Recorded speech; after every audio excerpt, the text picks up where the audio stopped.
Hey there, it's Robert at the Sampleist, and today we'll be checking out Berlin Studio by Samplicity. Berlin Studio is a reverb that uses impulse responses to put your music into the Teledex Studio, which is the same studio where most orchestral tools libraries were recorded. With Berlin Studio, you can put your orchestral samples and recordings in various stage placements to provide the track that you put in each time the adequate space and placement in the stereo spectrum while giving all your tracks the depth you're looking for without all the extra work. Berlin Studio currently costs €149 and runs on Mac OS from 10.13, which is High Sierra, to 14, which is Sonoma. And on the PC, it can be run from Windows 7 to 11. In this video, we'll be going through some of the presets of Berlin Studio, do an overview of the plugin, and a composition where we'll hear this sweet reverb in context. I'm really looking forward to going through this with you, so let's go. Before we start diving into the overview, I do need to state that while the plugin was provided to us by Samplicity at no charge, they are in no way influencing my thoughts and opinions on the reverb plugin. And the developer has had no input or previous visibility into the video before we put it out.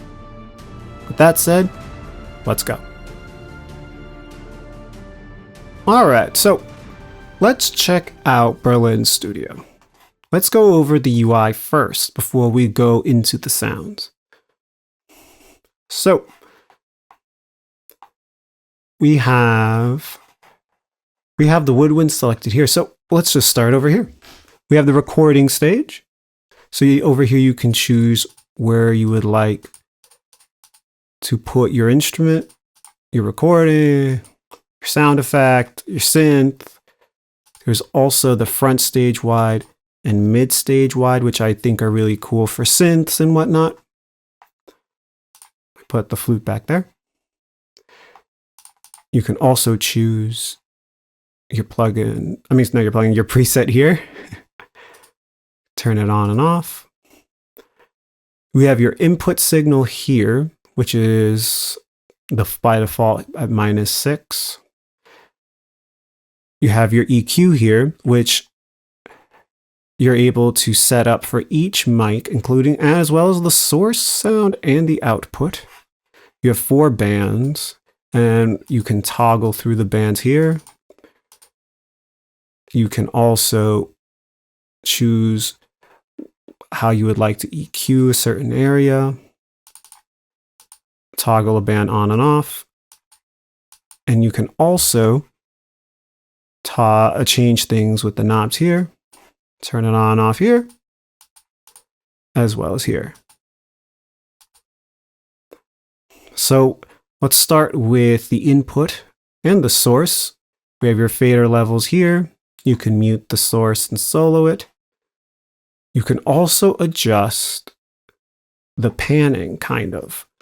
At least to me, that's what I would really be doing here. If you don't want to play around with the panning functions in your DAW, you can adjust the levels of the stereo spectrum for a sound right here. You can lower or raise the volume level for your right signal, your left signal. So if you want it more towards the left, like I put here, I lowered the right signal more. Then we also have a line here. So let me turn off auto here. If I choose any of these, it will show the distance delay. So for the woodwinds, it's at 15.1 normally. But because I toggle with the audio, it shows 0, but it would normally show the 15.1. There you go. And it also shows you the distance, which is kind of cool. So if you want to play around with the distance, if you want to toggle it, move it around, you can. But then if you're thinking, wait a minute, where was it? For the preset,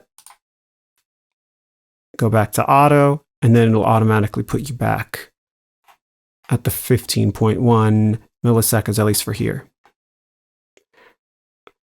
You also see this area here, and that's more of like the signal panning for the signal I have here, more left here. I'm losing some of the right, so that way more of the left comes in. You could really thin it out, make it more central.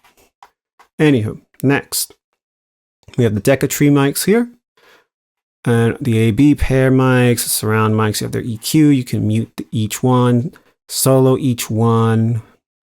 Same with the EQ here for the output. You can adjust the levels. And then when you adjust these, the levels here, you're adjusting how much of that mic's reverb basically you're going to hear, how much you're going to hear from that mic from the stage. And that could really matter depending on how much of that reverb you really want. And you'll see it as we go along, especially when it comes to shorts and percussion. You can adjust the decay of the reverb, the tail here. You can adjust the stereo width, which is really nice. And then ERS, which is the early reflections. And for me, this is very important as we go along here. So the flute and the cor anglais that you'll hear were recorded by Spitfire. It is the Spitfire Studio series, the woodwinds here. I love this library. It's really great. But you can still hear some type of room in there, even though the reverb is all gone.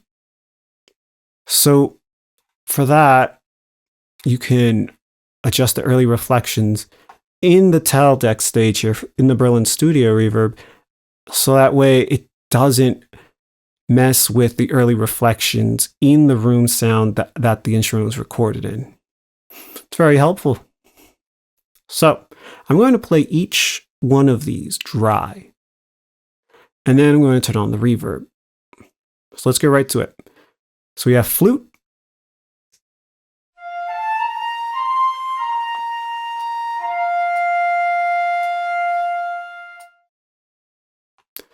Now we turn it on.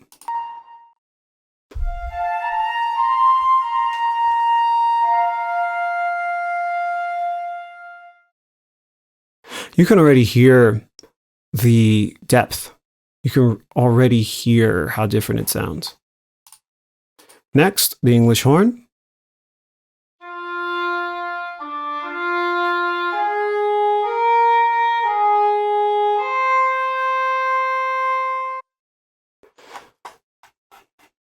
Let's turn it on.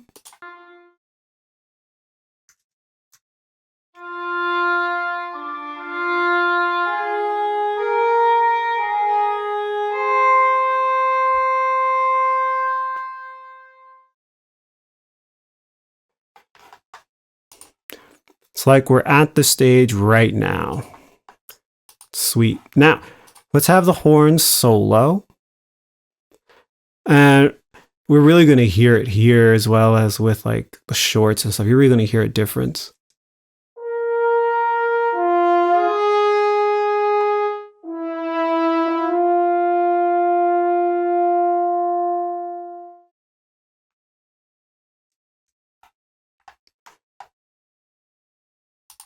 Let's turn it on.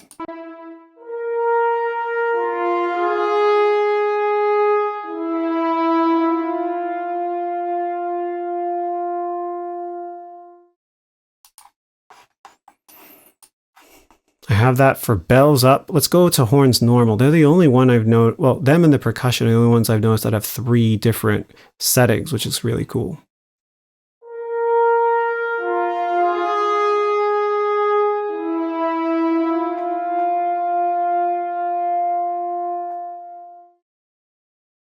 I'm going to play you the source only.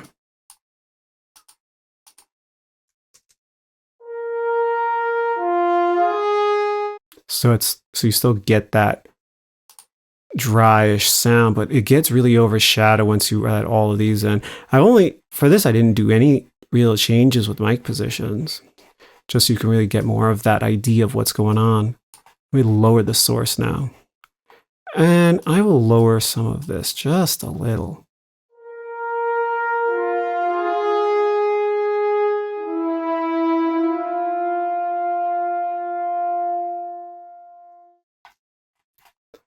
It's beautiful. Now, this is where things get interesting. When I showed you the horn solo, it at first had all the faders were level. Now, I'm going to play you horn shorts, and I really adjusted the faders. Why? Because I wanted more of the attack. So let's just hear it dry.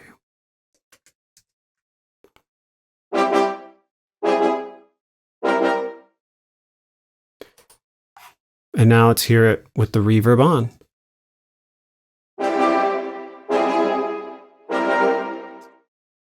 Sounds cool.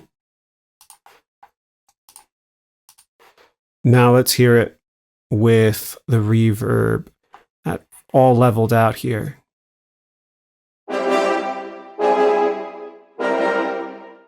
It sounds cool, but for me, when I want to write with shorts, I want more of the shorts to come out, more of that attack. With some reverb, yes, but I want it to be sound a little drier.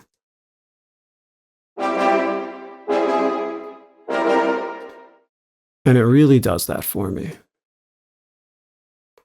Now I'm going to do this.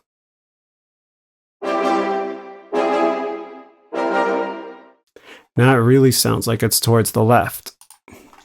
Really cool. And here we are with the violin legatos, which to me is going to be our first example, really, of using ascend.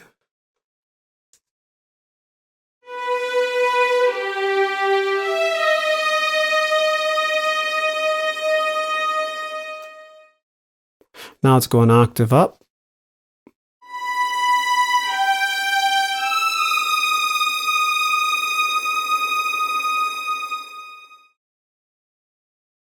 Sounds pretty cool. And this is a mix of Hyperion string ensemble as well as modern scoring strings. They both play very well together. So now let's hear it with Berlin Studio on the same track.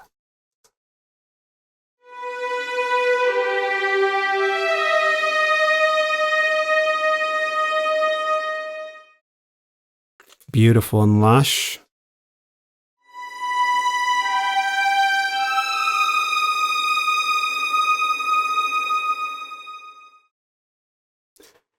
So cool. And for this too.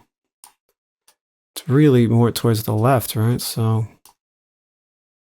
I'll just leave that.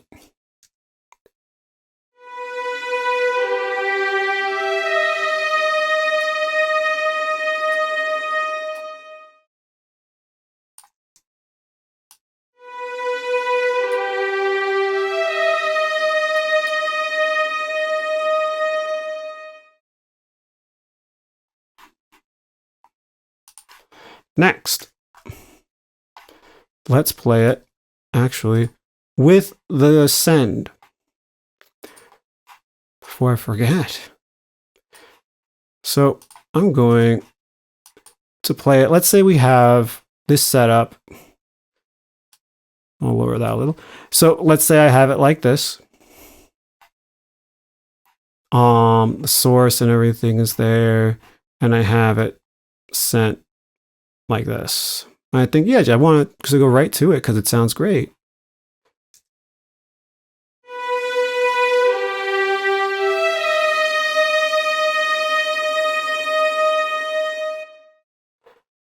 And it sounds pretty good. The thing is, it doesn't sound like how it did when I had it on the track itself.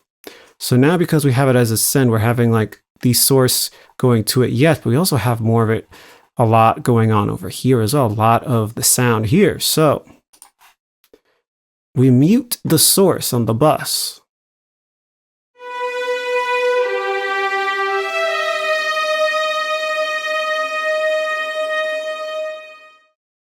Now you still have the source here, but it's not so loud now. Now it sounds more like it's in the stage. Something to keep in mind when you're using the sends. Now let's check out the cello shorts.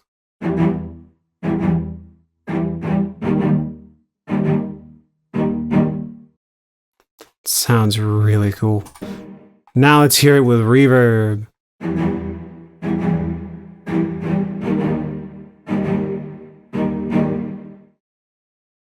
Hyperion string shorts are sweet. Anyways, so with this, you're going to see that I took the mics pretty low, pretty well, pretty good. I also tried to add some high end on the output here. So you're thinking, why did I do this? Because let's go to the B here. Let's hear it with everything leveled out.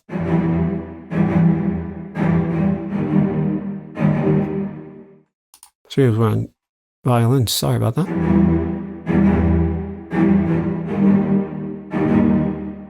So when we do that, what we're doing is, at least to me, we're getting rid of a lot of that attack. And it's getting a bit mushy. I'm not saying that the reverb isn't good for that. I'm saying that when it comes to getting that those shorts you really want, you just need to make some adjustments and then it's going to sound amazing.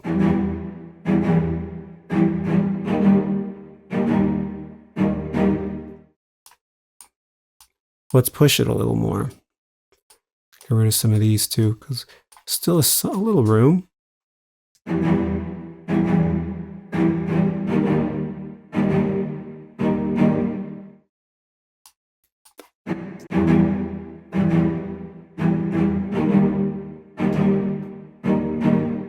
Sounds really good. Now, another thing to keep in mind. So for me, when I want to make a new template, which I plan on doing and using this reverb as the main reverb, I'm going to have different buses for the different instruments. So I might have a bunch of different cello articulations going into the same bus.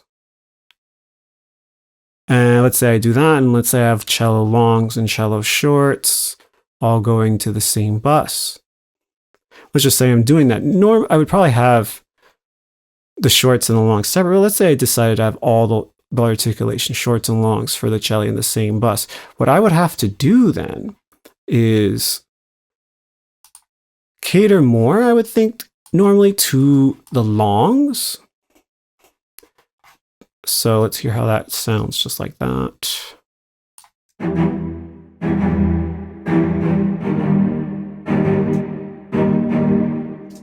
Sounds pretty good. But let's tone it down a bit.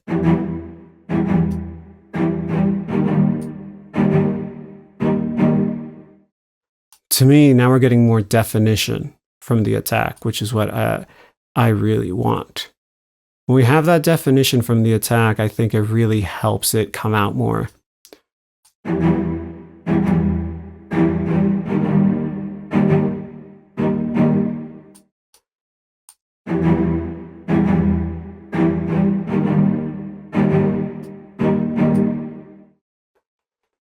So keep that in mind. You don't want to have the same amount of source going in as a short as you would a long. Next, the percussion.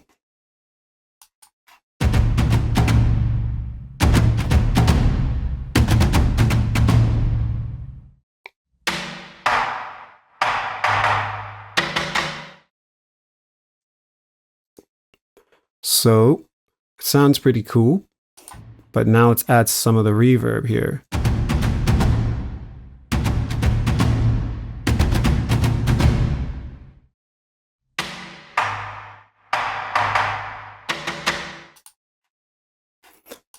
So for this, I know I have a lot of room because I didn't mess with the mics really. And this is damage 1 and 2, both Armageddon ensembles. I love these two together. They work really well hand in hand.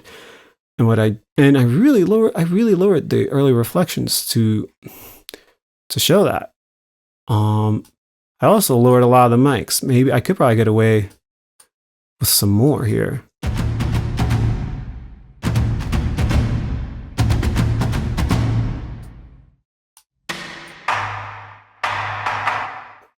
And that's the 4. Let's go to the large. Yeah.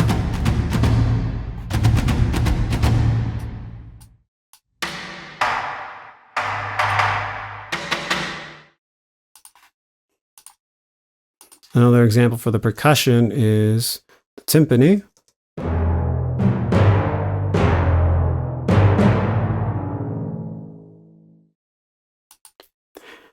This is from Cineperk, which definitely has its room tone, even with the reverb off. I got rid of all the early reflections here.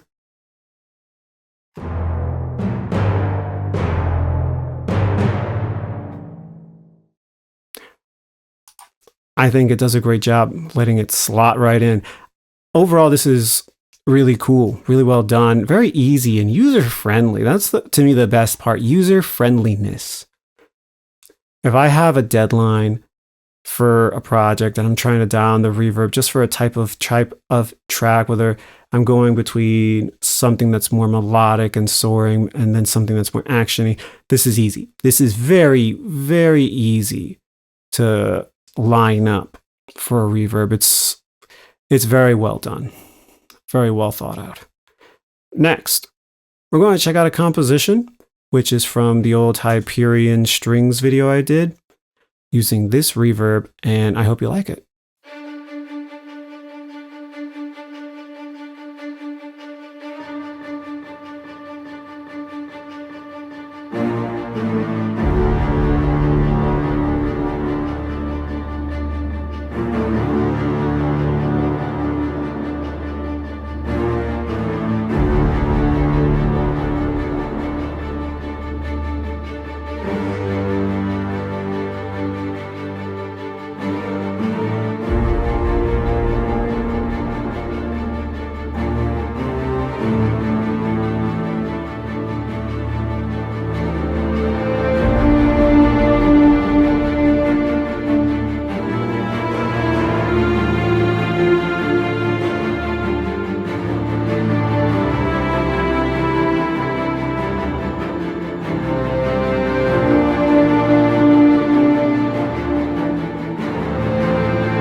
Alright, so I hope you liked the track. You've probably heard this one before if you saw one of my prior videos covering Hyperion string ensemble. I did change some things around in terms of mixing choices. Really started using the plugin alliances, Brainworks console N. So yeah, let's get right to it. So the strings are still the same. Everything's really the same in terms of instrumentation. The only difference is I added a bass synth over here. So let's start with the shorts. And so what I did was I put most of these, I gave most of these tracks their own reverb and put it on the track itself, partly to see how the CPU would handle it. It handles it very well, which is really nice. I also did it because I didn't want to deal with all these different sends at the moment, trying to figure out the best way to tweak it in. I did learn as I went on that what I should do at some point when I do my own big template is I should just have it set up so I find a good middle ground between the longs and the shorts, and then have the longs be routed more into the reverb and have the shorts less so, like I was talking about in the prior section of the video, just so that way the shorts can really come out more, not only within the stage of the reverb, but like just overall in the mix of it, so you can hear more of the attack. If I want less of the attack, I could just route it more into the reverb. So let's just hear the shorts real quick. We'll just start from here.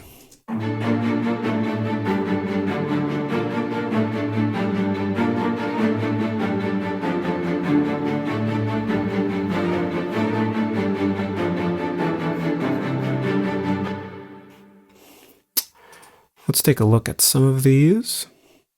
As you can see, I've adjusted the early reflections a bit. This is just Hyperion, just to see how it would really fit. So yeah, I feel like there's still some of that room just in my head, in my ears. That's what I'm kind of hearing. So just to be safe, took down the reverb's reflections a little. I added more decay actually, because I wanted more tail, and I really think it works well overall, especially when you lower the mics a little more. However, let's see what happens. Let's just do that.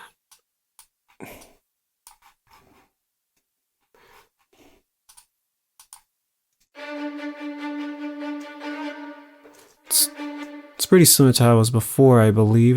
It sounds really nice. And it's the same deal as we go down the section. It's really good. I just wanted some more tail with the attack still. Well, I should say more decay instead of tail. I really thought it worked well. So let's check out the longs and legatos.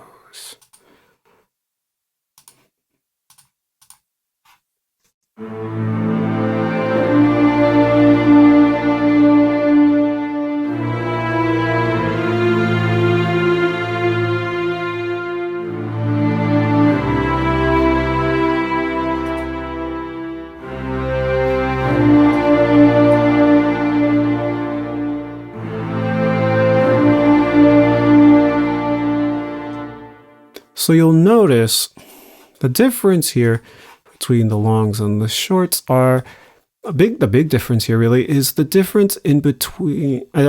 You saw me change these knobs, so let's disregard the decay knobs and whatnot, but the faders, the faders for the shorts, I really have them go down more to have more of the source, while here I have it adjusted so that way there's more of the mic, so more of the mic reverb, so that way we can have more of that room in there. That way we really hear the Teledex, the studio. I wanted to hear that stage, and we really do.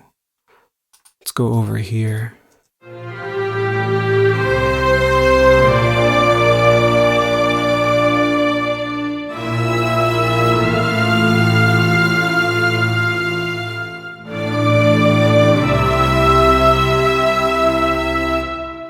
Very nice. Let's hear it here because we are going to have some different articulations.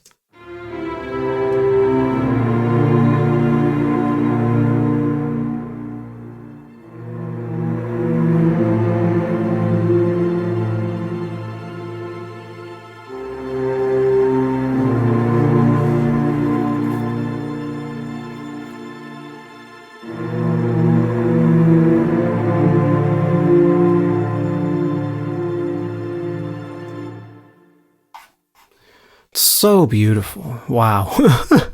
What a crazy reverb. All right, let's check out the brass. And they each have their own Berlin Studio here. They're each set to their own area. I did adjust mic positions. The mic faders, I should say. I guess they are really mic positions, as you can see, but for some reason as a reverb, I keep thinking of it differently. All right, let's go right to it.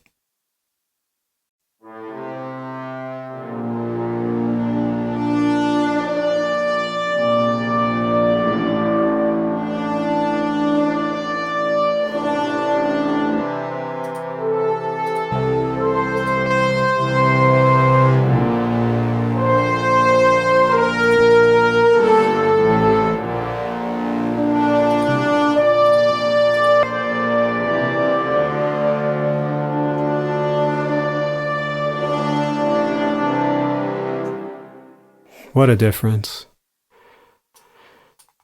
What a crazy reverb, I have to say. I did forget to turn this off. So I should show you this plugin because if I'm not in my template using a specific send setting to help with depth, I would use this. And in some cases I might have forgotten. I forgot here. I think I had it on here, but it wasn't even much at all. So I think I set it to neutral. So I might as well just turn it off. But this one I didn't turn off. Since we have this, I might as well open it. The Oxford Transmod. It's a good way to get the space and depth you're looking for. The best part is with this reverb, you don't need it. At least if you want to get it in that orchestral setting, it's perfect. It gets the depth for you. I really love it.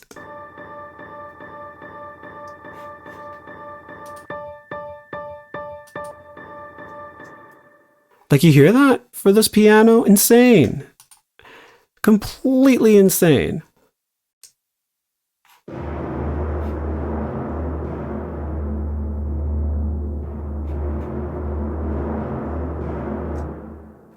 Like, the space is unreal. Like, let's just listen to this.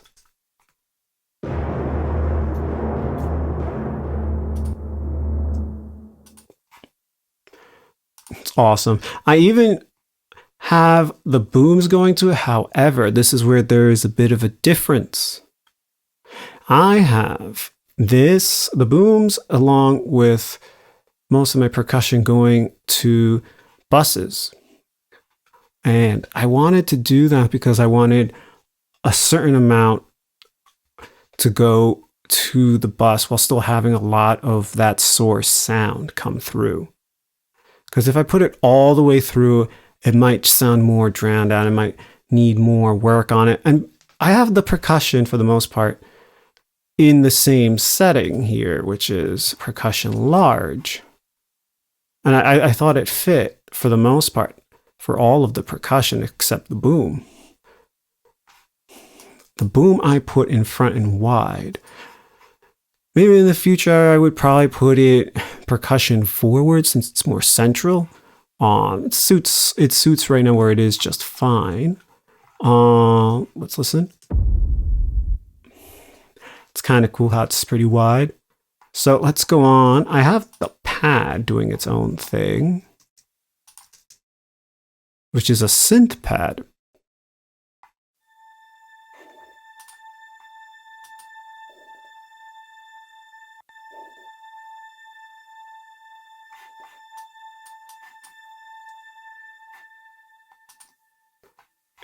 And with that, you can really have it in that room with the orchestra. It feels like it's just naturally there somehow. It's really cool. So the last, let's listen to the gong first before I go to the last one.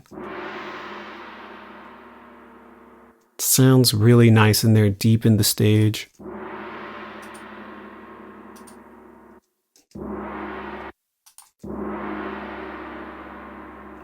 Though the way it's already set up, it's actually pretty good.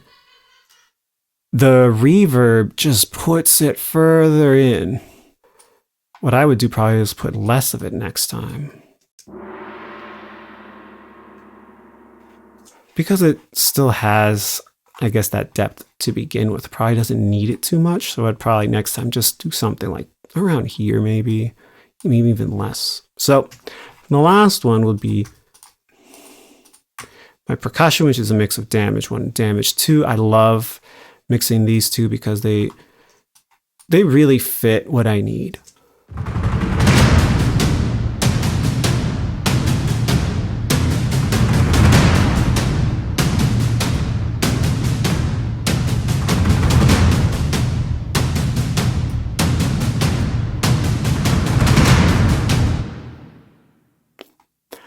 It just works so well.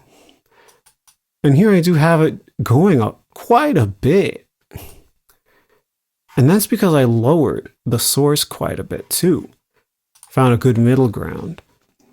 There's different ways you can approach it. Either have the source all the way up in the bus, but yet have the send not be so high, or you can lower or mute the source for the bus reverb, and then have a full send, like a 0 and whatnot.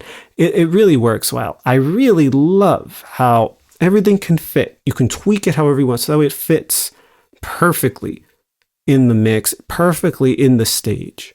Whether it's percussion, strings, brass, a synthesizer, a boom. I'm sure if I did trailer music, I'd find a way to put a hit somewhere nicely. It would fit so well, I'm sure of it.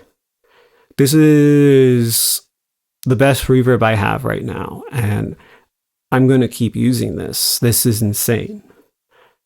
The people at Samplicity did an awesome job. I can't wait to look at their other reverbs. I mean, this has made me want to be a bit of a reverb nut and really look into it more, because they just knocked this out of the park. Great job over there. So my final thoughts on Berlin Studio is that it is one of the more user-friendly reverbs I could think of that I've used. Very good on CPU usage, very straightforward to use. It's fun to tweak and figure out. I can keep going. I can keep thinking of reasons why this reverb is better than anything else I've used. I love the sound. I love that it just takes it into the room very well. And it doesn't even have to be an orchestral instrument. If you want it to be in the Teledex, you can use the wide mics, the mid or the close. You can use the percussion mics, the choir mics, because they're further back if you'd like. You can really mess around. I really love it. I'm going to be using this in my template. When I'm done and have time after certain projects, I'm going to redo my template and have the reverb be this reverb. It's that good. I'm going to really implement it all the time. So yeah, that's it. Please like and subscribe to the Sampleist, and by all means comment below what you think of the reverb, how you use it, what ideas you have to make the reverb dial in certain instruments better, if you use it for trailers for film, music, or whatever. By all means, comment below, let me know what you think and how you use it. So yeah, that's it. Happy writing!